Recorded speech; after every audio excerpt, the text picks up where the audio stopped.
Greetings, children of the screen, your friendly neighborhood nerd scum here once again, coming at you with another edition of The Batman I Believe In, the Bat-centric show where we talk about anything and everything as long as it pertains to the Caped Crusader.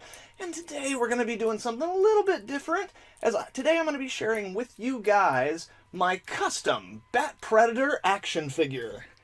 Yeah, look at this guy.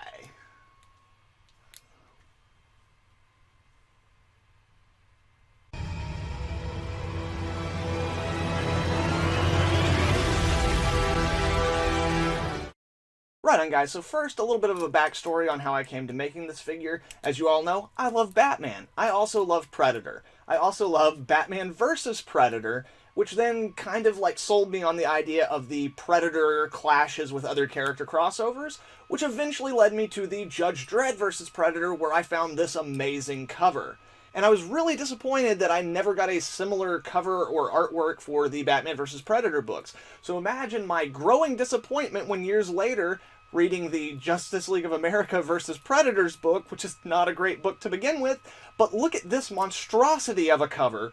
Holy crap, that's hideous. So all that leads up to now, where over the last maybe 6 to 8 months, I've been really getting into customizing action figures.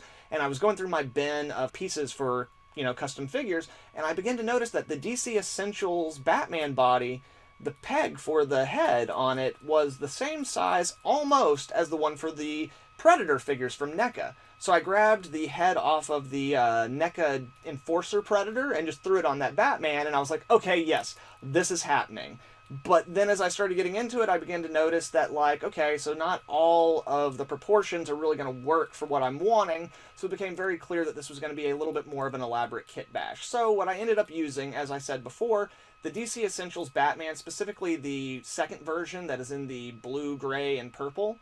Then I used the NECA Enforcer Predator Alien. However, when I eventually got done with the main figure, I decided that I did want him to have some kind of a cowl or something, so I took the NECA Clan Leader Predator and grabbed his mask and added a repaint to that.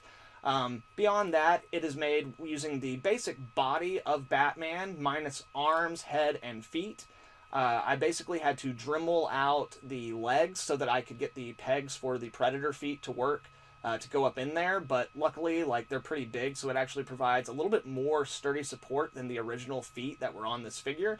Also, with the arms on these figures are always kind of weird proportionately speaking, but with the Predators, the hands are very, very long. They're much longer than a regular person's hands. So yeah, it kind of threw off my proportions. That's why I had to do the feet, but I knew I wanted the arms so that I could have all the Predator tech in there. And for the arms, it was a pretty easy thing of just heating up both figures, popping the arms out, and then repopping them in. The nice thing about swapping out all the parts is that it meant I had to do very little sanding on all the joints. When you are doing a custom like this, it's very important to take all the joints that are going to have friction on them that you're going to be painting over and sand them down so you get as little paint chipping and rub as possible. But however, on this one, because of all the swapping and the different pieces I was using, really I just had to do it to the knees. So from there I could move on to the painting portion of the project. Try to say that 3 times fast. And with that, I went ahead and utilized mostly Citadel paints. I started off with a Nuln Oil for the shading on the figure, and then moving up to the utility belt, I used the contrast paint Snakebite Leather. Then for all the extra metal pieces that I needed to go over, I used the Formula P3 Boiler Black. And then after that, I went through with the contrast paint Blood Angel Red, and I did a bottom layer for all the places that were going to have blood on them. Very kind of splotchy and uneven. After that, I went over it with Blood for the Blood God, and did that kind of goopy, and let it kind of run a little bit. Not too much, kept it in control, but, try to give it a natural run type feel. After that, I went over all of the armor pieces with the dry brush paint, the Necron Compound, just to give it a little bit more battle damage and wear and tear and things of that nature. After that, on the mask, I went ahead and I used the contrast paint Tesla Blue to get the initial feeling of that, and then went back over it with the Nuln Oils and the Boiler Black on the lower half of it, and then again added the dry brush to that. And now here's the part that some people are going to give me crap for. Before I started actually attaching all my different pieces, I went ahead and did a sealant coat on just my paints. The reason I did this is because I found as an early, as a newer customizer, a lot of times I end up having paint problems as I'm trying to go through the other steps. And because this figure didn't need a whole lot of sanding and there wasn't going to be a lot of joint rub anyway, I felt pretty confident that I could do a sealing coat on just the paints and then add all the extra things afterward and it would be fine, especially because using the Mod Podge for sealing like I do, it's just a glue. So once you add like heated glue to it or more glue to it, it bonds pretty easily. So after that, I just kind of threw all this bits together and yeah, there you have it.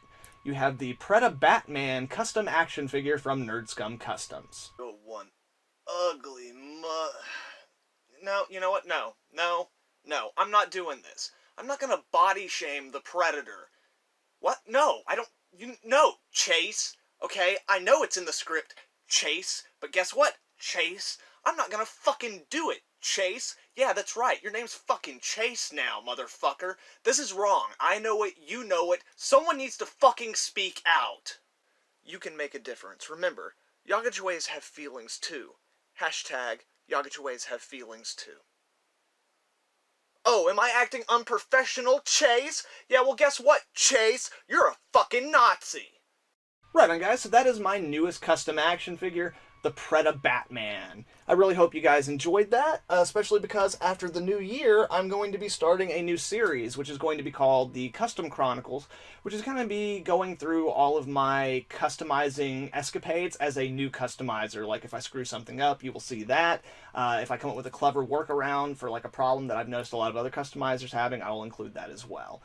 But thank you guys very much for watching this video, and I really hope you enjoyed it. If you did, let me know down in the comments below. Also, leave a like and share it with some friends. If this is your first video and you're not subscribed, then make sure to subscribe so you can check out all the Bat-tastic content I got coming out in the future. And on that note, guys, I will see you next week. Same bat time, same bat channel. NerdScum out.